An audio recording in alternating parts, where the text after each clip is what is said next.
नमस्कार दोस्तों, स्वागत है आपका अपना यूट्यूब चैनल टुडे एग्जाम पर। दोस्तों अभी एसएससी जीडी की एग्ज़ाम चल रही है और एसएससी जीडी की एग्ज़ाम जो 11 जनवरी को हुई, उनके चारों शिफ्ट में मैथ के जो भी प्रश्न पूछे गए सभी प्रश्नों को एक ही साथ एक ही वीडियो में लेकर आ गया हूं, ताकि आपको एक आइडिया मिल पाए कि कौन सी टॉपिक ट्रेंड में है, क्या पढ़ के जाना चाहिए, किस प्रकार के प्रश्न पूछा जा रहा है, प्रश्न का लेवल क्या है। साथ ही साथ सभी प्रश्न का डाटा जो है आपको ओरिजिनल है, जो एग्जाम के अंदर पूछा गया था। सबसे पहले उन सभी बंधुओं को मेरा जो है नमस्कार, जिन्होंने ये क्वेश्चन मुझे सेंड किया है, बहुत बहुत धन्यवाद। तो भाई इसमें जो ट्रेंड में है ये है क्यूब, बेलन, प्रतिशत, लाभ हानि, विभाजन, एलसीएम, एचसीएफ, समय और कार्य, एसआई एंड सीआई।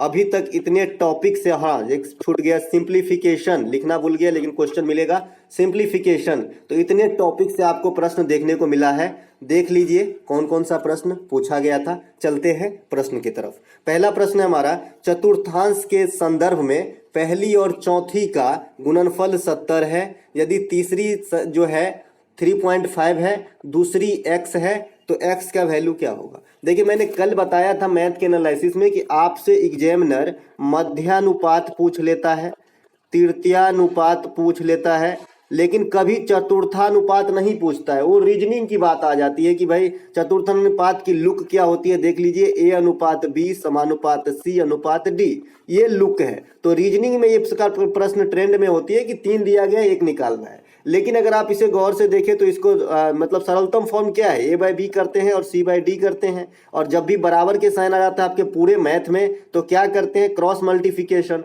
तो हम लिख सकते हैं AD बराबर BC, और जो एग्जामिनर आपसे पहले ही लिख के दे दिया है कि पहला और चौथा यानी AD, तो हम लिख सकते हैं 70 बराबर B और C का गुणनफल, दूसरा और तीसरा का गुणनफल, तो 3.5 और x का गुना करेंगे तो 3.5x हो जाएगा। 3.5 से 70 को काटेंगे तो 20 मरतबे कटेगा। x का वैल्यू हमारा आ गया 20। कुछ भी नहीं था, बस लैंग्वेज की खेला था। x का वैल्यू 20 आपका राइट आंसर हो गया। अगला प्रश्न हमारा पूछा गया था, 8000 की वस्तु पर 20% की छूट दिया गया, विक्रय मूल्य क्या है। ये कोई प्रश्न है लेकिन आए हैं तो बताना पड़ेगा। तो 8000 की राशि है, 20% का छूट दे दिए। 20% का छूट देने का मतलब 4/5 से गुना कर दीजिए, ये हो जाएगा आपका 1600। 1600 चौका 6400, 6400 रुपया आपका आंसर हो जाएगा। 4/5 कहाँ से आया, तो 4/5 जो है, अगर किसी चीज का 80% आप करना चाहते हैं तो आपको 80/100 से गुना करना होगा। इसी का जो है मिनिमम फॉर्म जो है 4/5 आप काट लेंगे। 20 चौका 80, 20 पंचे 100, इसीलिए मैंने डायरेक्ट 4/5 से ही गुना कर दिया और जो है 20% घटा दिया। 20% घटने का मतलब 80% रहा होगा ना जी। हाँ चलते हैं आगे। अगला प्रश्न है हमारा, दो संख्याओं के अंतर का 15% उसकी योग के बराबर है, दोनों संख्याओं में छोटे और बड़े का अनुपात क्या होगा। देखिए लॉजिकली सवाल पूछा गया है यहाँ पे। ये CGL लेवल तक में भी इस प्रकार के सवाल पूछे जाते हैं। मान लीजिए दो संख्याओं का अंतर मैंने x और y ले लिया और इसका बोल रहा है 15%, तो 15/100 बराबर दोनों के योगफल के बराबर है, तो x + y। इसी को बैलेंस करने के लिए आपसे बोला जा रहा है। तो मैं इसे 3 से काटूंगा, इसे 20 से काटूंगा, है ना, बराबर ना। 5 × 15, 20 × 25 = 100। अब क्रॉस मल्टीप्लिकेशन करूंगा तो इस 20 वाली से x + y को गुना हो जाएगा और 3 से x - y को गुना हो जाएगा। तो 3x - 3y इधर हो जाएगा, इधर 20x + 20y हो जाएगा। y वाले को इधर ले जाते हैं तो इधर 23y हो जाएगा, है ना। माइनस के 3y तो उधर जाएंगे तो प्लस के 3y हो जाएंगे। इधर प्लस के 20x है, इधर आएंगे तो माइनस के 20x हो जाएंगे, तो -17x हो जाएंगे, क्योंकि 3x प्लस में है। अब -20 में आएगा तो -17 हो जाएगा। अब आपसे लास्ट वाला टर्म जरूर देखना है। अच्छे बच्चे गलती कर देते हैं। यहाँ पे पहले लिखा है छोटी और बड़े के अनुपात, आपको बड़े और छोटे का अनुपात भी ऑप्शन में मिलेगा। तो आपको छोटा संख्या किसे मानेंगे, छोटा संख्या हम मानेंगे जिसको मैं घटा रहा हूं, क्योंकि बड़ा में से छोटा ही घटेगा ना, तब तो कुछ वैल्यू आएगी पॉजिटिव में। तो यहाँ पर y जो है छोटा संख्या होगा, तो हमें छोटा और बड़े का अनुपात चाहिए। तो y/x का वैल्यू कितना हो जाएगा, y/x का वैल्यू हो जाएगा -17/23। यही आंसर है, अगर यही एग्जैक्ट डाटा है तो। ठीक है, क्योंकि मुझे इसमें थोड़ा सा सस्पिशन लग रहा है कि डाटा कुछ चेंजेस है। ठीक है, लेकिन फिर भी जो बताया वही मुझे बताना पड़ेगा, क्योंकि मैं तो एग्जाम दिया नहीं हूं। तो -17/23 जो है आंसर आएगा। आपको बनाने की तरीके समझ में आना चाहिए, बात और कुछ नहीं है, लेवल की परख होनी चाहिए। अगला प्रश्न हमारा, एक कार पहले 275 किलोमीटर 50 के स्पीड से, है ना, अगले 315 किलोमीटर 70 की स्पीड से, पूरी यात्रा के लिए औसत चाल। अब ये क्या बात हो गई, तो पूरी यात्रा में कितनी किलोमीटर की दूरी तय किया, 275 और 315 कितने हो गए, 575 और 15 कितने होते हैं भाई, 90। तो 590 किलोमीटर की यात्रा तय किया इन्होंने, वो कार। टाइम कितना लगा, तो 275/50 लगा और 315/70 लगा। इसी को सॉल्व करेंगे आपका आंसर हो जाएगा। इसी को सॉल्व करेंगे तो आपका आंसर क्या हो जाएगा, हो जाएगा 25 दूनी की 50, अब 25 11 275 होता है जी, बराबर। तो 11/2 यहाँ लगा, है ना। फिर इसको भी आप 5 से काट सकते हैं, 14 5 के 70, 5 6 के 30, 63/14, 7 दूनी की 14, 7 नमक के 63, तो 9/2 और 11/2 यानी 5.5 घंटा, और 9/2 का मतलब 4.5 घंटा, तो हो गया टोटल 10 घंटा। तो 590 किलोमीटर की दूरी 10 घंटे में तय किया, यानी 59 किलोमीटर पर आवर जो है समग्र औसत हो जाएगा। आई होप आपको समझ में आया होगा भाई। अपने हिसाब से आप काट लीजिएगा, मैं अपने हिसाब से काटा हूँ। 275/50 को काटेंगे तो 11/2 होगा, 315/70 को काटेंगे तो 9/2 होगा। 11/2 का मतलब 5.5 घंटा और 9/2 का मतलब 4.5 घंटा, दोनों को जोड़ लिए तो हमारा हो गया 10 घंटा।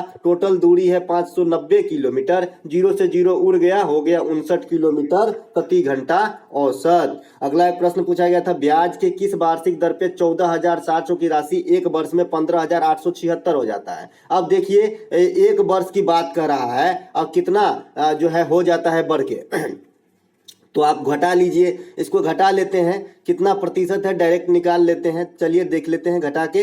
तो 6 में से 6 गया, 7 में से 0 गया 7 हो गया, 8 में से 4 गया तो 4 हो गया, 5 में से 4 गया तो 1 हो गया, 1476 रुपया। अब 1476 रुपया 14,400 की कितना प्रतिशत है, तो इतना गुने 100 अब बट्टा 14400, ये दोनों उड़ गया, है ना। 12 12 12 144 होता है, तो कटना चाहिए। 12 का 12, 2 5 27, 12 दूना 24 और 3 5 36, 12 3 36, 123/12, 3 चौका 12, 3 चौका 12, 3 1 3, 41/4, 41/4 रेट होना चाहिए जी, ठीक है, क्योंकि समय एक ही वर्ष है। अब ये क्यों होता है ऐसा मैं अभी तुरंत बता देता हूं, पहले ये समझ लीजिए। 41/4 अगर ऑप्शन में नहीं है तो क्या होना चाहिए ऑप्शन में, 4 1 4 0, 1 पर 0 10, 4 दूनी के 8, 2 पर 0 20, 4 5 10.25% जो है रेट होगा। तभी इस प्रकार के कारनामा होगा कि 14,400 रुपया एक वर्ष में बढ़ के 15,876 रुपए हो जाएंगे। ये मैंने दोनों को पहले घटाया है, फिर देखा कि भाई मूलधन का कितना प्रतिशत है, बस मुझे इतना ही निकालना है। ये कैसे क्यों होता है,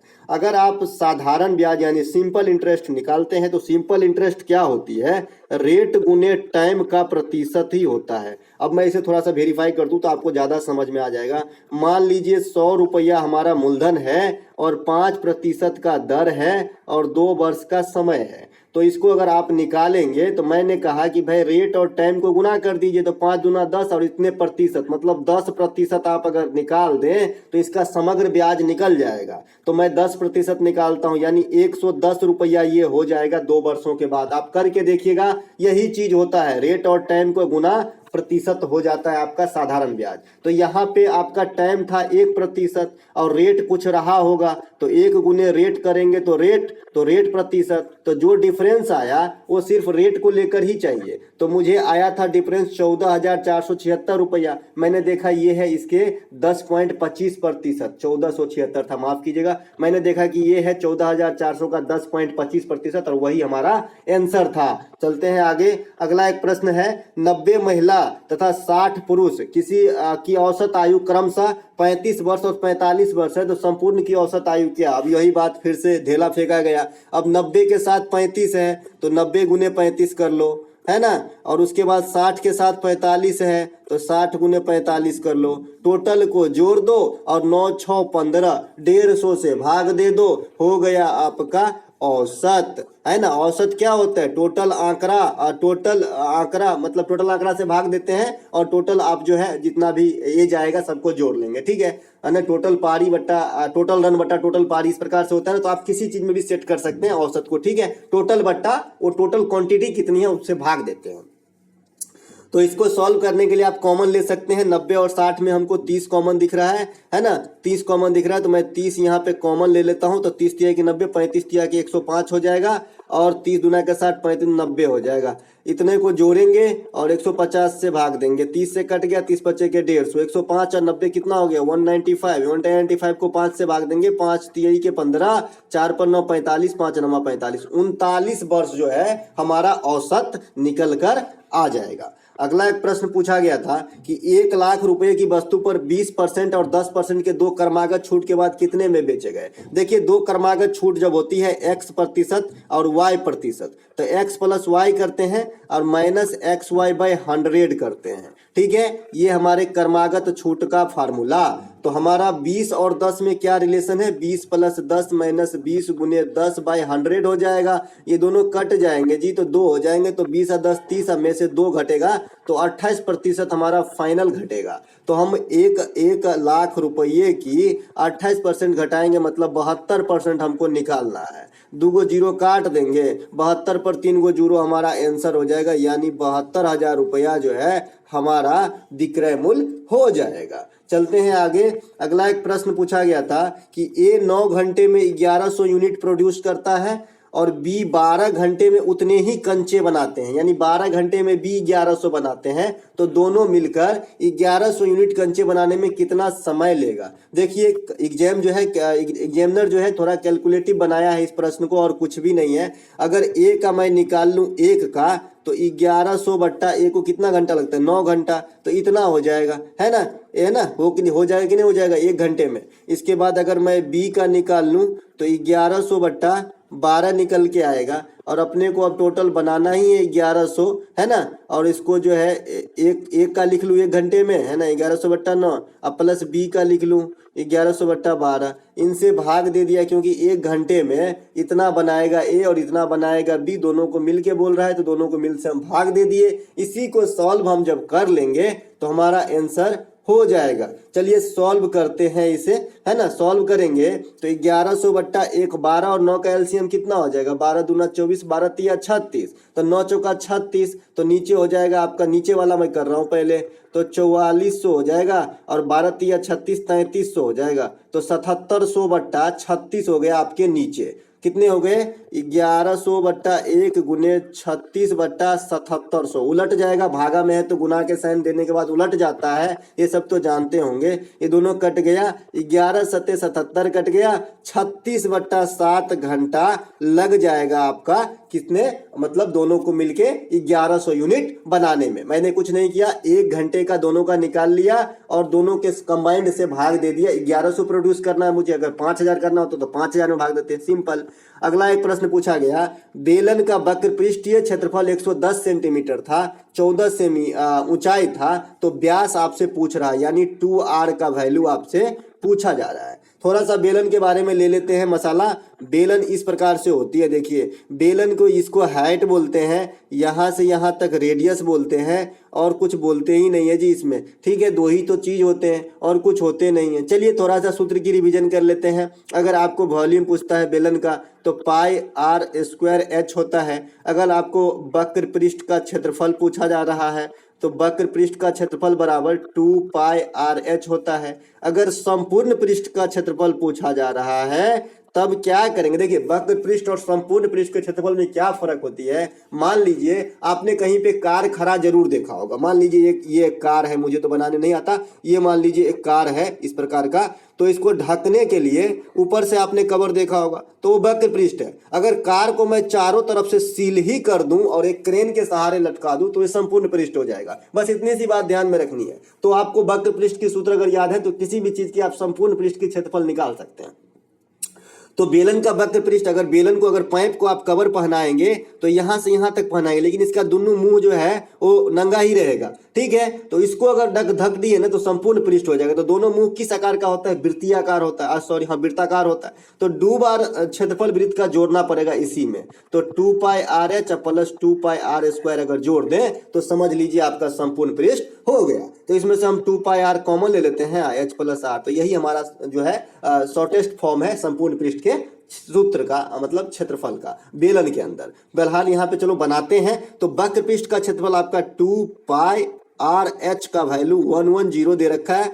हाइट आपका 14 दे रखा है। तो मैं देख रहा हूँ 2 गुने पाई का मान होता है 22/7। अपने मन से पाई का मान 3.14 कभी नहीं लेंगे जब तक कि लिखा ना हो कि नोट में भाई पाई का मान इतना लेना है, ठीक है, नहीं तो फंस जाइएगा। 2 पाई आर का वैल्यू तो मुझे निकालना ही है, एच का वैल्यू है 14, इसके बराबर में है 110, ठीक है। मैं इसको काट देता हूं, 7 दूनी की 14। अब यहाँ देखिए 2 दूना 4, अब 22 चौका का कितना हो गया, 88 होता है जी, 88। आर का वैल्यू 110/88 हो जाएगा। आर का वैल्यू जो है 110/88 हो जाएगा, है ना।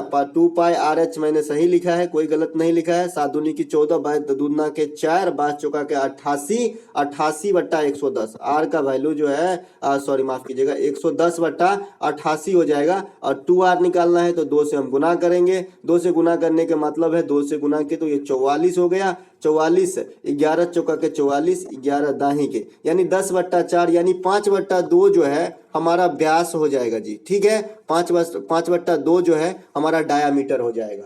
क्योंकि मैं यहाँ पे r निकाला तो 110/88, 2 से गुना कर दिया, मैं ये व्यास की सूत्र फार्मूला में ला दिया, तो इसको काटा तो मुझे 5/2 निकल गया है। अगला प्रश्न है जो पूछा गया था कि घन का विकर्ण √432 है तो आयतन क्या है। देखिए घन जो है ना, घन में आपको थोड़ा सा जानकारी रखना चाहिए। अच्छे अच्छे एग्जाम अगर सीजीएल वगैरह भी आप देते हैं तो आपके काम की चीज है। देखिए घन में जो है भुजा को ए से डिनोट करते हैं, वॉल्यूम की बात करें तो AQ होता है, संपूर्ण पृष्ठ का क्षेत्रफल की बात कर लें तो आपका जो होता है 6a² होता है, विकर्ण की बात कर लें तो √3a होता है।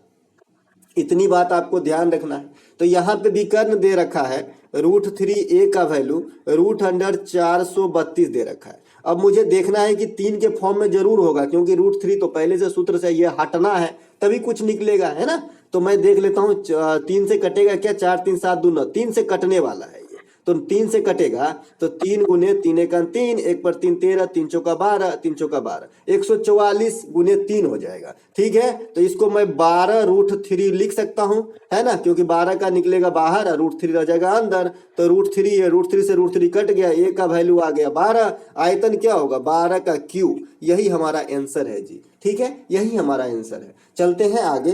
अगला एक प्रश्न आपसे गुगली फेंका गया, एलसीएम पूछा गया डायरेक्ट 8 16 20 32 का। अब देखिए एलसीएम निकालने के आपके कई तरीके हैं, तो आप चाहिए तो बच्चे वाले तरीके से निकालिए या बुजुर्ग वाले तरीके से निकालिए। बुजुर्ग वाला तरीका क्या है कि बड़का अंक को पकड़ लेते हैं, उसका पहाड़ा पढ़ना हम स्टार्ट कर देते हैं, ठीक है, ठीक है।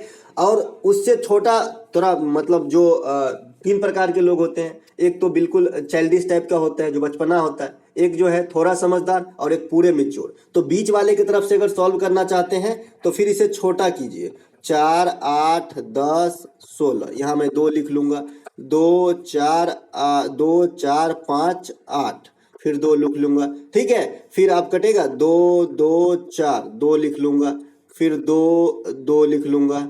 अब हमारा 5 दूनी की 10 लिख लूंगा। इन सब को गुना कर देंगे, हमारा आंसर निकल जाएगा। ये है जो न तो ज्यादा जानता है न तो कम जानता है, वो इस विधि से लघुत्तम निकालता है। जो बहुत जानता है वो पहाड़ा पढ़ना स्टार्ट कर देता है, और जो सबसे ज्यादा जानता है वो ऑप्शन मिलाना स्टार्ट कर देता है। तो डिपेंड करता है कि आप किस प्रकार से बनाते हैं। एक प्रश्न आपसे पूछा गया कि 4 अंकों की सबसे बड़ी संख्या तथा 3 अंकों की सबसे छोटी संख्या का अंतर क्या है। अब बताइए 4 अंकों की सबसे बड़ी संख्या क्या है, 4 गुना, और 3 अंकों की सबसे छोटी संख्या क्या है, 100, ठीक है, क्योंकि इससे छोटा करोगे ना तो 99 हो जाएगा, ठीक है। अब इन दोनों को घटा दीजिएगा, है ना, तो 9 9 8 9, यही है ना आंसर। तो यही डायरेक्ट आंसर था।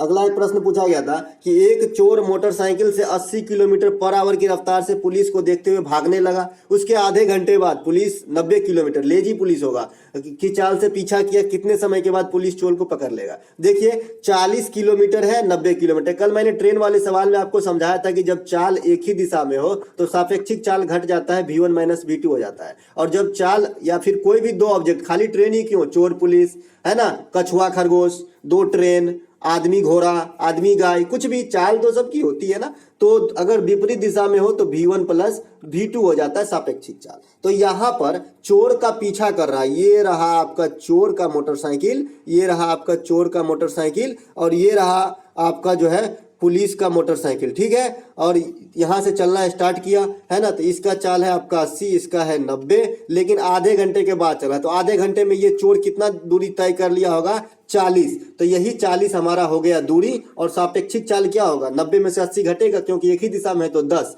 तो 40/10 कट गया, हमारा हो गया 4 घंटे के बाद पुलिस जो है चोर को पकड़ लेगा।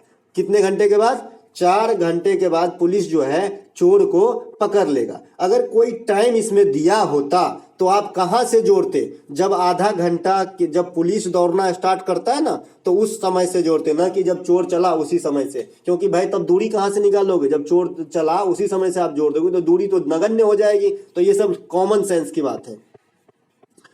अगला प्रश्न पूछा गया था 25 और 9 का मध्यानुपाती। देखिए मध्यानुपाती के लिए हमने बताया कि भाई 2 ही डिजिट होता है, दोनों को रूट में घुसाइए, निकाल दीजिए, 5 गुने 3 15 हो गया आंसर, ठीक है। इसके बाद एक पूछा गया 81 और 9 का तृतीयानुपाती। देखिए 81 और 9 का तृतीयानुपाती, तृतीयानुपाती में भी 2 ही डिजिट होता है, तो दूसरा वाला स्थान पे जो लिखा हो बी के स्थान पे उसका हम कर लेते हैं स्क्वायर, और पहले वाले दे देते हैं भाग, ठीक है। तो ये हो गया हमारा 81, तो ये क्या हो गया 81/81 कट गया, तो क्या हो गया 1:1, यही हमारा आंसर है, या फिर 1 लिख सकते हैं डायरेक्ट, ठीक है। तो ये है तृतीयानुपाती। तृतीयानुपाती में क्या होता है, बी स्क्वायर बराबर ए सी होता है ना, और तृतीयानुपाती मतलब सी, तो यही हमें निकालना होता है, तो बी स्क्वायर बटा ए कर देते हैं। भाई हर चीज हवा में नहीं है, सब चीज सूत्र में है, लेकिन आप अगर ज्यादा प्रैक्टिस कर लेते हो तो आपको ऐसे ही बनाने फ्लो आ जाती है।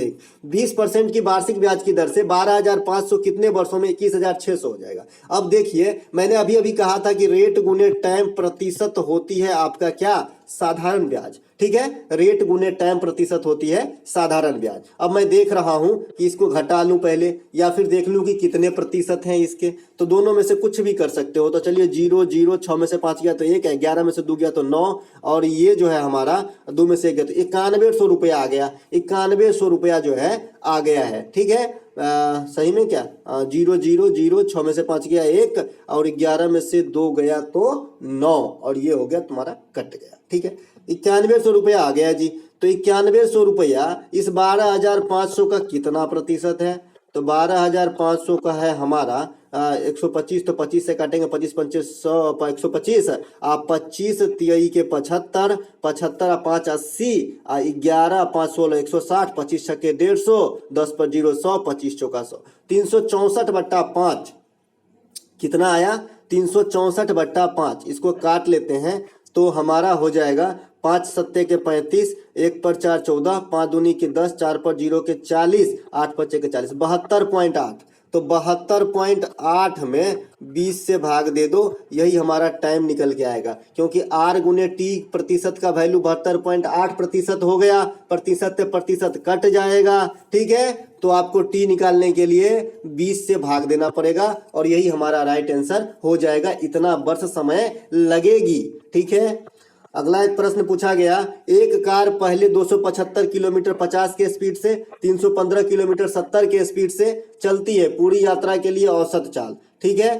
तो अभी जो है ये तो दोबारा आ गया जी, अभी अभी मैंने बताया था ना कि 59 स्पीड होगा भाई, 5 2 3 2 5 590 किलोमीटर, और जो है 10 घंटा में तय कर रहा था, तो ये दोबारा सीट आ गया है, कोई बात नहीं। एक प्रश्न आपसे पूछा गया, a + b = 25, a - b = 7, a और b का मध्यानुपात क्या होगा। बहुत ही अच्छा क्वेश्चन है, बहुत ही अच्छा लेवल की क्वेश्चन है, मैं तो इसे जो है बहुत ही उम्दा क्वेश्चन कहूंगा, क्योंकि इसमें 2-3 दिमाग लगती है। अगर जो बच्चे पहली बार देख रहे हो तो समीकरण सॉल्व करके बनाएगा, लेकिन जो बच्चे इसमें पहले भी एक बार प्रैक्टिस कर चुका है, मैथ है आपका घर का काम, अगर घर पे आप करके गए हो तब एग्जाम में आपको जो है वो दिन समय बनेगा, नहीं तो कोई हलवा खाने की चीज नहीं है। खैर ये तो छोटा एग्जाम है, जब CGL वगैरह में है तो ऐसा नहीं है कि मैं कभी नहीं पढ़ा एग्जाम में जाके बना लूंगा, ऐसा नहीं है। आप कितना भी जानते हो, अगर घर पे प्रैक्टिस नहीं किए हो तो वहां अंदर टाइम नहीं बनेगा, ठीक है। तो a + b का वैल्यू आपको दे रखा है कितना, 25, a - b का वैल्यू दे रखा है 7। मैंने कहा कि जब भी ऐसे समीकरण आए जिसके पीछे में कोई भी गुणज नहीं हो, एक बार प्लस में हो एक बार माइनस में हो, तो बड़का का मान निकालने के लिए दोनों को जोड़ के 2 से भाग, 25 7 32 है ना। तो a का वैल्यू हमारा हो गया डायरेक्ट 16, और b का वैल्यू दोनों को घटा के 2 से भाग, तो 25 में से 7 गया तो कितना रहा 18, तो 9। b का वैल्यू हो गया 9 और a का वैल्यू हो गया 16। अब इन दोनों का मध्यानुपात बोल रहा है, तो 16 गुने 9, मध्यानुपात क्या होता है, दोनों को रूट में घुसाओ बाहर निकालो तो 4 गुने 3 कितना हो गया हमारा 12, डायरेक्ट आंसर हो गया। मैंने तो 3 से 4 सेकंड लिया, लेकिन अगर इसे आप समीकरण सॉल्व करोगे तो 1 मिनट लग जाएगा। ठीक है, अगला एक प्रश्न पूछा गया था, ए किसी काम को 72 दिनों में, बी उसी काम को 90 दिनों में, 30 दिन तक साथ में काम करते हैं, बचे हुए काम को ये कितने दिनों में करेंगे। देखिए 72 और 90 का एलसीएम जो होता है ना वो हमारा 360 हो जाता है। मैंने कल भी ये बताया था, एफिशिएंसी निकाल लेंगे तो ए की एफिशिएंसी निकलेगी 360/72 मतलब 5, और बी की एफिशिएंसी निकलेगी 360/90। 360/90 कहने का मतलब है 4। तो एक दिन में कितना काम होगा, 9 काम, है ना। एक दिन में कितना काम होगा, ए करेगा 5 और बी करेगा 4, तो दोनों मिला के एक दिन में कितना काम होगा, 9 काम। और वैसे बोल रहा है कि 30 दिन तक साथ में काम किया, तो 30 गुने 9 बराबर 270 काम जब साथ में थे, सझिया तब हुआ। तो शेष काम कितना बचा, तो 270 घटा देंगे शेष काम में से,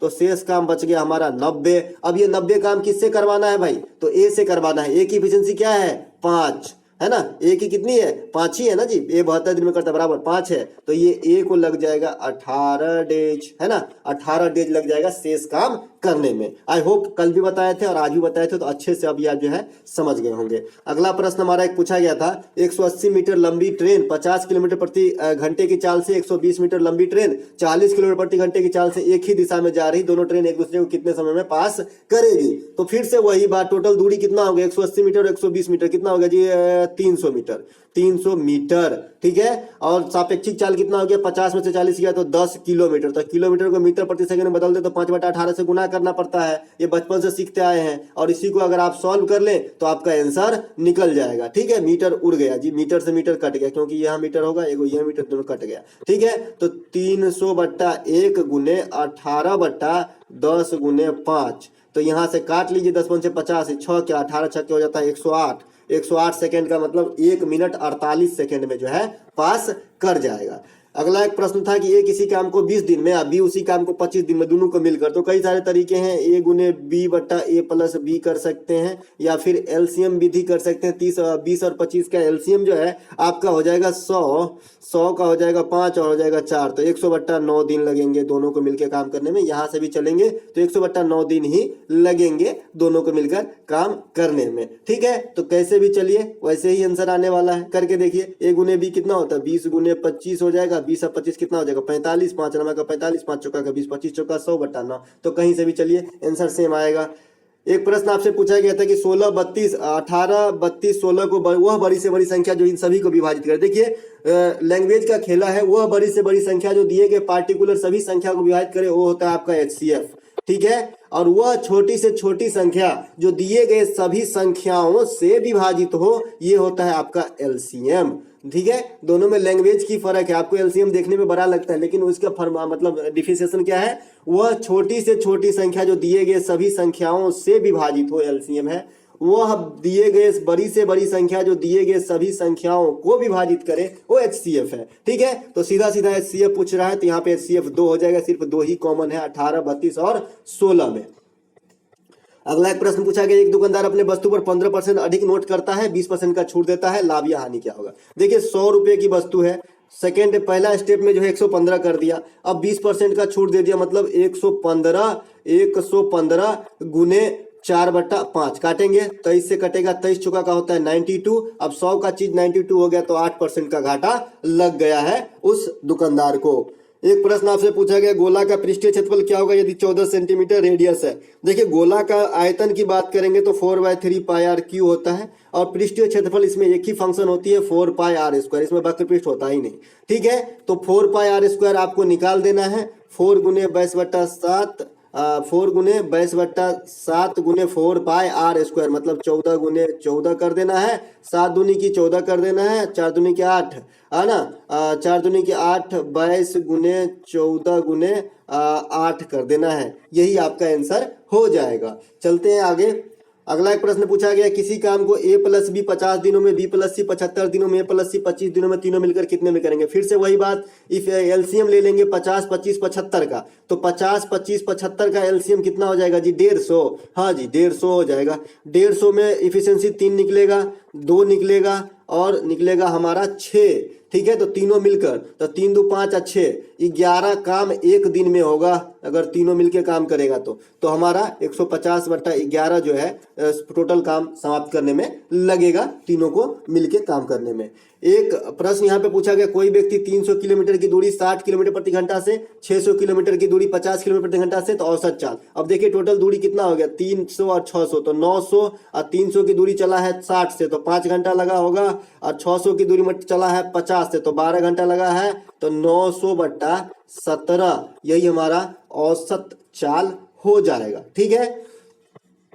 अगला एक प्रश्न पूछा गया था, किसी वस्तु की अंकित मूल्य 1 लाख रुपए है, इस पर 20% और 10% के 2 क्रमागत छूट दिया गया, सीधा 28% छूट करना है, क्योंकि क्रमागत छूट क्या होता है, x + y - xy/100। 28% छूट करेंगे, आपका 72,000 आंसर डायरेक्ट हो जाएगा। ये रिपीट किया गया विथ आंकड़ा प्रश्न। ठीक है। एक प्रश्न आपसे पूछा गया, 1 रुपए के 20 बटन खरीदे जाते हैं, तो हम क्रय मूल्य निकाल लेते हैं एक बटन का, 1/20 हो गया, 25% का लाभ चाहिए। अब मुझे ध्यान रखना है कि ऊपर जो है मैं पैसा लिखा हूं यानी रुपया लिखा हूं, और नीचे हम पीस लिखे हैं, वस्तु लिखे हैं। तो ऊपर वाले पैसा हमें बढ़ना चाहिए और पीस घटना चाहिए, तो 25% का लाभ चाहिए, तो 5/4 से गुना कर देंगे, है ना। 5 चौका 20 हो जाएगा, तो 4 चौका 16, यानी 1 रुपया में अब 16 को वस्तु अगर कोई आदमी बेचेगा, एक का 20 खरीद के 1 का 16 अगर बेचेगा, तो 25% का लाभ हो जाएगा।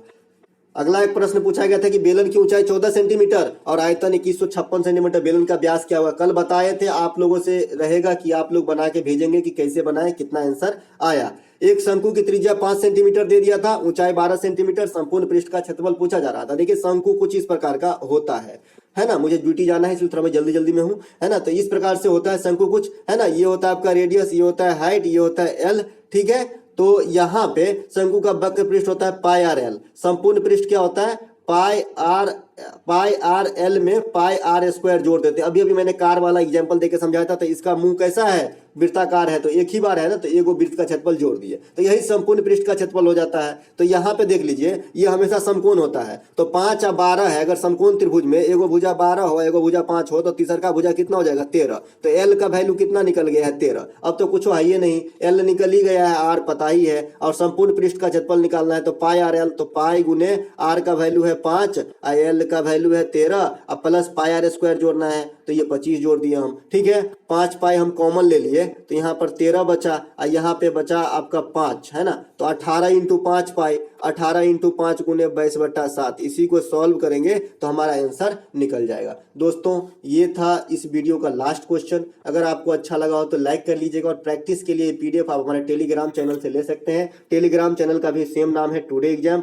मिलेंगे फर्स्ट शिफ्ट वाली GK GS विथ हिंदी का जो है एनालिसिस वाली वीडियो के साथ। तब तक के लिए जय हिंद। अगर अच्छा लगा हो तो लाइक जरूर करें, शेयर जरूर करें, और चैनल पे अगर पहली बार विजिट कर रहे हैं तो सब्सक्राइब भी कर सकते हैं।